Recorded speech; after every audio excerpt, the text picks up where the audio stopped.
Today is Friday, July 9th, and this is Headers and Footers. I'm Brendan Dunlop, the last show before the last show. Can you believe it? We're finally here. We've made it this far. 50 matches have been played. 140 goals have been scored. That's 2.8 goals per game, I should say. And people say there isn't scoring in soccer. We saw a goal every 32 minutes at Euro 2020. But match number 51 is the one that matters most of all. Two absolute giants of international soccer meeting in the final on Sunday at Wembley. Though England and Italy have walked two very different paths to get to the final and over the last century. If you're backing the Azzurri, you'll feel confident hearing that Italy have never lost to England at a major tournament. Overall, they faced each other 27 times, Italy winning 11 to England's 8. They've drawn 8 times. At Euro 2020, England have scored 10 goals, and Italy, a side known for the defense, have bagged 12. Denmark's goal on Wednesday was actually the only one that England had allowed. Defensive Italy have conceded 3. Hard to forget Euro 2012 when England lost to Italy in a shootout, thanks in large part to a Pirlo Panenka.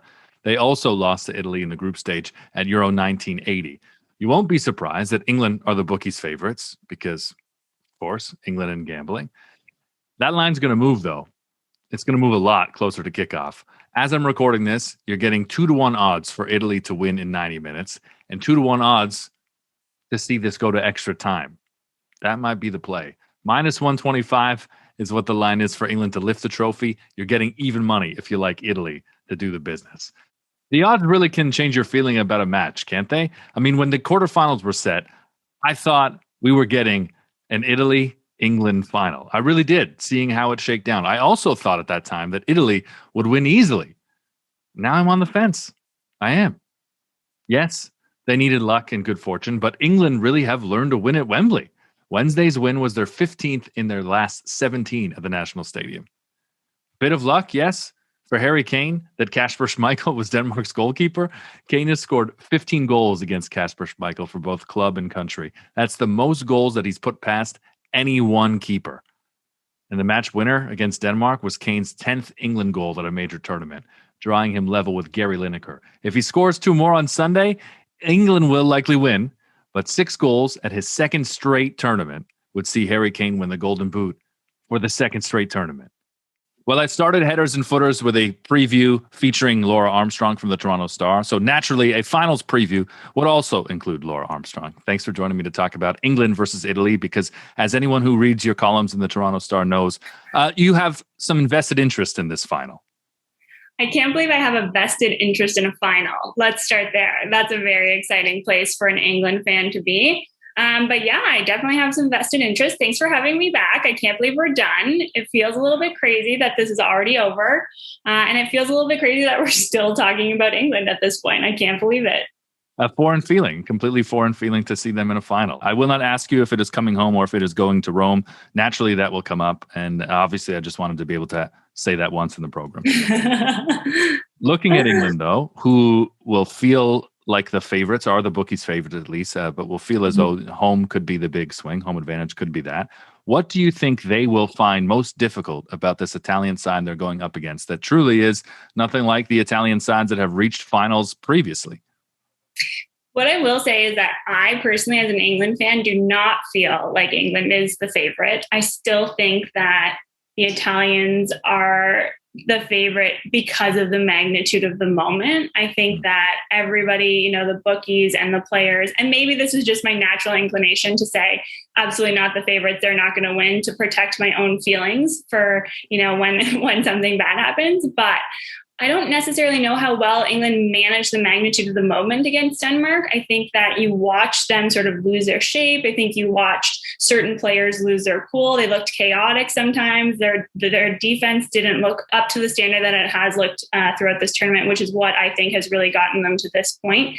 And that moment's only going to be bigger, right, on Sunday. So the Italian crowd, the passionate Italian fans are going to bring it, I think maybe even more than the Danish fans did. And I think that, the first final, even though this team is free of sort of the shackles of the traditional English setup, and maybe they don't know the past history, they weren't alive for it, you can't miss out. You can't miss the fact that the entire country is waiting for this one moment. So I think that's going to be a huge thing for England, and especially with now this sort of favorites tag, which I think is maybe a tag just because of the bookies. And I think that, certainly England fans sort of help that along, and their willingness to invest. That favorite tag is not going to do them any favors, and they have to be able to ignore that. Raheem Sterling, the foul call. Were you stunned? I was shocked that VAR didn't overturn it. Were you surprised that the penalty was given? I wasn't surprised that the penalty was given at the beginning, like on the field, because when you're running through legs like that and you're running at the speed of Raheem Sterling, I certainly can see how a referee would miss it. And then it becomes that conversation of, was it enough to overturn it on the field? I think that VAR tends to, sort of rule with the referee unless it's like clear and obvious. I think it was clear and obvious. And I also think that it was kind of an unfortunate way for England to win that game. I certainly didn't come out of the game with the kind of euphoria that I think I would have had if they sort of won it outright without a penalty call deciding the game. There's far too many people saying to me, well, do you think UEFA had a hand in that call? No, I do not think UEFA had a hand in that call, but I don't like the fact that can even be a narrative. So I think it took it a little bit out of the game for me. And I certainly think that in a tournament that has been so solid in terms of officiating, it's really unfortunate that became a decisive moment in a semifinal. Great point. And also incredible just to hear that even in moments of what should be euphoria, England fans find a way to not feel that. But I totally understand where you're coming from, and having to listen to, a lot of people who don't pay much attention to soccer or only truly have their eye on it every 2 or every 4 years when the World Cup comes around, much like the Olympics. Right now, everyone's an expert. So I'm sure that you're fielding a lot of complaints about how diving and flopping is ruining the beautiful game and making it less beautiful. Well, also Denmark was one of the stories of the tournament, right? Like that team is hard to hate. And so any casual fan, I think, became a Denmark fan. Frankly, I became a Denmark fan. And if Denmark had gone through, I would have supported them in the final because they were certainly the best story of this tournament, just for the spirit and the humanity and the heroics really that they showed during that whole run, really, after Christian Eriksen went down. So, I mean, it's really hard to be the team that knocks out the Cinderella story on a sort of dubious penalty call.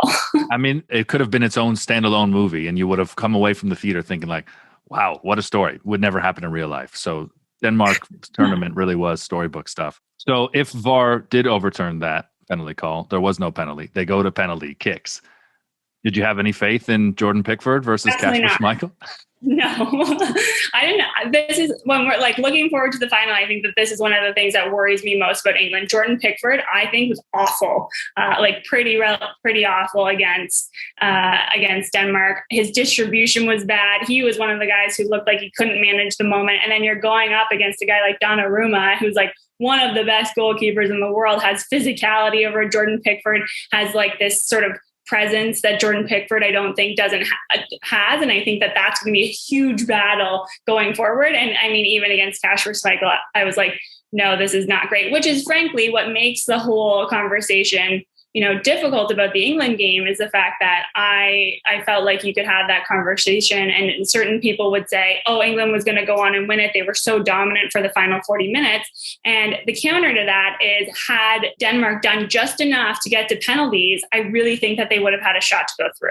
At one point in my question, did you know that your answer was no? I feel like I got 7 words into asking you about penalties. Probably even before you started. Okay, well, let me ask you then about Italy, because I have a feeling that the side that we see against England will be very different than the team, not from a team sheet perspective. Maybe Chiesa won't feature, but they are going to play a completely different game than we saw against Spain. I think that Italy needs to. I think that Italy has become a progressively more negative team throughout this tournament. I mean, they came into this tournament as this sort of high-flying team and one that was really big on the forward press, and that's what worked for them. And I feel like they've gotten away from that. I mean, you saw them get away from it against Austria. I mean, they brought it back a little bit, particularly in the first half against Belgium. They were high-flying, but in the second half of Belgium, they really were very defensive. And I think that would be an issue for them in the final if they don't come out and sort of put their all into it, because I think that they really started to look tired against Spain. I got to a point where I kind of thought, are they going to have the legs to finish this game? And I certainly think that while they do have time between these two games to be fit for England, I still think that they're going to need to sort of be proactive about their press to give their defense a little bit of a break, because they've done a ton of work over the last 3 games in particular.